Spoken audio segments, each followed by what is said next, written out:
War Eagle, and welcome. You are back for another edition of Ever to Podcast, the place where we get together here at E2C Network on a somewhat regular basis and discuss the Auburn experience. The Auburn experience to us is all about a few things: Auburn sports, Auburn culture, Auburn family stuff. If it's orange and blue, it's what we do. I thank you so much for joining me. My name is Kyle Loomis, your host today, and this is Wednesday, May 14th, 2025, where we're going to catch you up on the latest. Maybe it be Auburn news, topics, things that people are discussing on social media and beyond. Let's get into it. There's always plenty to talk about. And to be honest with you, we always want to hear from you, the Auburn family. So you can participate in this show by posting or sending, comments, questions, topics that you'd like addressed here, especially if those are things that are really newsworthy and things like that. e2cnetwork@gmail.com. I typically come into each show with a game plan of things I want to discuss with you. Sometimes it is a little more free flow of thought, but this is one of those days where I have a plan. We're going to get to it. There's that baseball game that happened last night with Jacksonville State, but there's a topic on social media that's starting to pick up a little bit of steam yet again, and boy, it's our good friend Charles Barkley. We love you, Charles. Had a lot of conversations recently on social media, TikTok lives that we do about the importance of Charles Barkley, what he's meant not just as an athlete, but as an ambassador for Auburn. But I've also been very frank, and I have no problem saying this to Charles as well, that sometimes he just puts his foot in his mouth. And I don't think he cares, so he probably doesn't care about anybody having commentary about that. He says what he says, and he means what he says. But the region's traditional, I think that's what it's called. It's a celebrity pro-am golf tournament in Birmingham every year, and you see the Auburn, the Alabama coaches, the other regional coaches, celebrities in the sports world and non-sports world come around and participate together for a charity in this golf tournament. Coach Hugh Freeze is there. Charles always attends. Well, Charles has been quoted today, because it's occurring today on this May the 14th, in some fashion. I actually don't have the exact quote in front of me right here, but reportedly, Charles made a statement that I took in jest, even not hearing it specifically from his mouth myself, not being there, about him not wanting to give money to NIL for Auburn because it would make him go broke. And then I think he doubled down on those statements today. I think I've got that timeline correctly, saying that he's already given more money to Auburn than any other person, legal and illegal, than he's already done more for previous athletes, essentially. So that stirred up a little bit there. It's a double-edged sword, right? Because, not double-edged sword, it's probably just a one-edged sword, just doubly sharp, because he's made two statements that people are going to run with and get upset about. And I kind of see some of the points here. One, Charles, you've been such a great ambassador for Auburn. You got plenty of money. You're not going to go broke.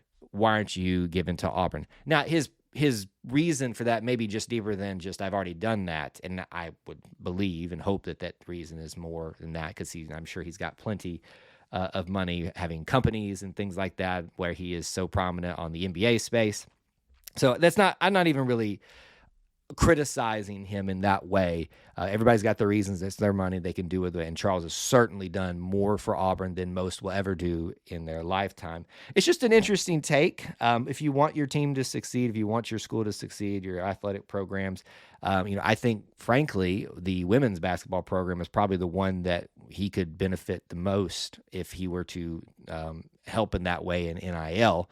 I would love to see them continue to grow under Coach Larry Vickers in his first year, and I think they would be the ones that would benefit most from his help. And I think he's even talked about that, about how much he wants to help them in something in the past. I could be wrong on that. But here's the other side of this as well. The statement, legal and illegal money. You got to know, Charles, if you're going to run with that statement. Do we all acknowledge that money went between athletes and schools and boosters and stuff throughout time? Yes. If you don't believe that, you're an idiot.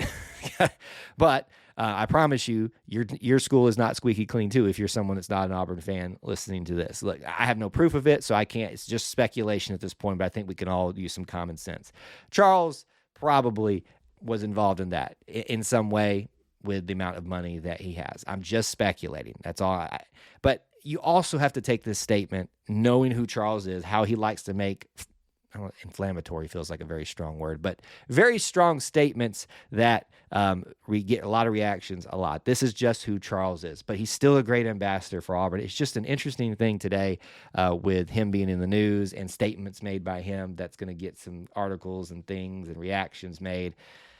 We live in the world of NIL now, and I guess anything you say about the past of non-NIL things is fair game at this point. So just wanted to address that to start off the show today. Let's get into more definitely happier news. If you didn't catch the baseball game last night, again, this is Wednesday. It happened on Tuesday night.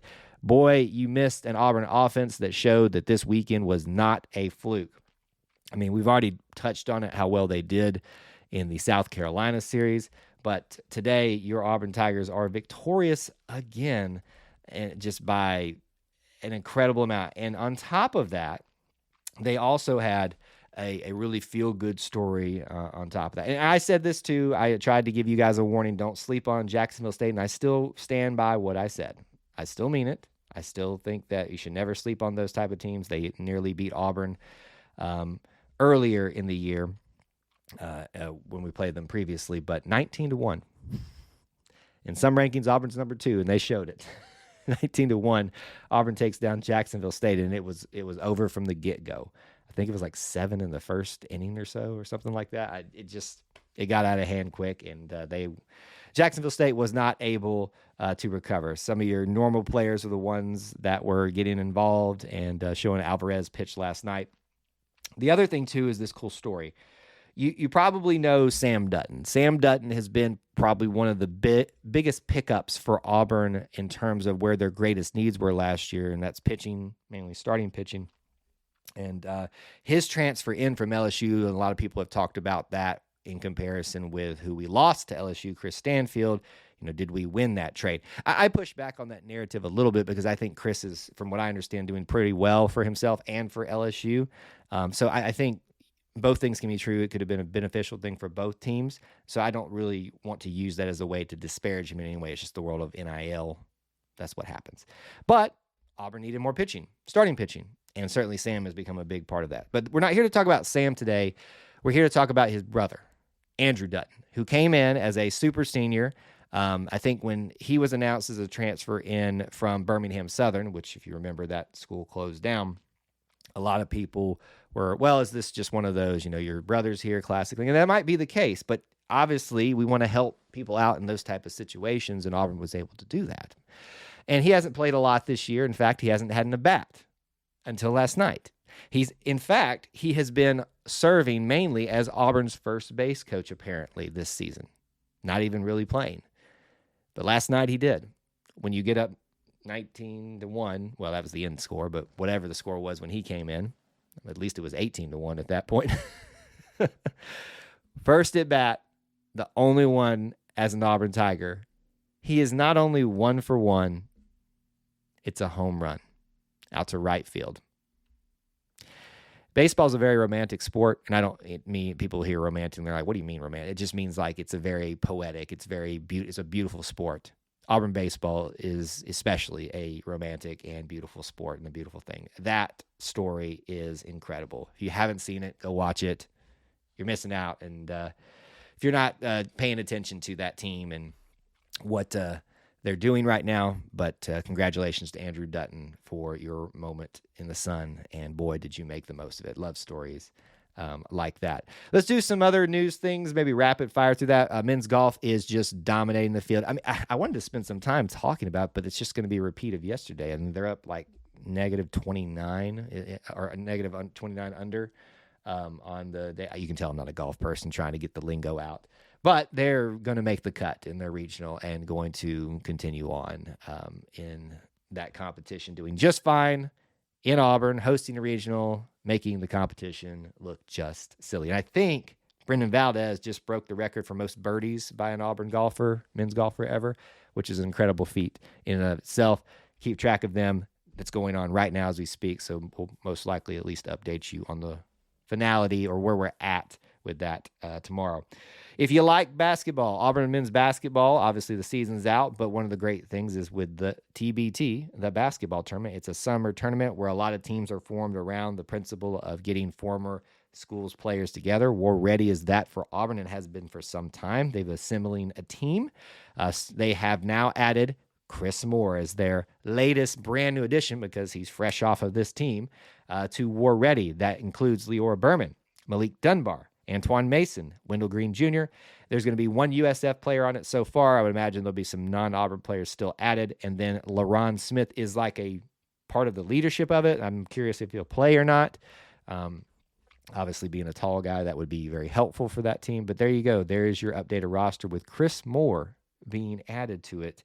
That's a huge addition, and it's going to draw a lot of people to watch and support War Ready this season. And just as a final quick note, as I like to give a rounded coverage here, women's basketball has added yet another player from Gulf State Community College. I think it is Gulf State College, one of the two. Clara Kubalier is a forward that's coming to be with the Tigers. Obviously, Coach Larry Vickers has done a great job literally rebuilding from the ground up that roster, and that's another addition in there. So there's a round out of Auburn topics that are prevalent right now, Auburn news. We love sharing that with you every single day. As always, I want to remind you, we love to hear from you. Participate with us, e2cnetwork@gmail.com. Drop comments, questions, topics that you want brought up here today, and we'll give you a shout out as well. As a reminder of things coming up, if you're listening to this on the day of its recording, that Wednesday, we do a Wednesday night live stream on YouTube every Wednesday night called Auburn Family Night, where you can take center stage. Call in if you like, or just join the chat. We'd love to have you there with us. And if you haven't, download our regular podcast, The Auburn Experience. Episode 124 is out right now with lots of cool topics that you want to make sure that you get involved with. Thank you so much for being with me today and letting us share the Auburn Experience with you. And until we get to talk to you again, War Eagle.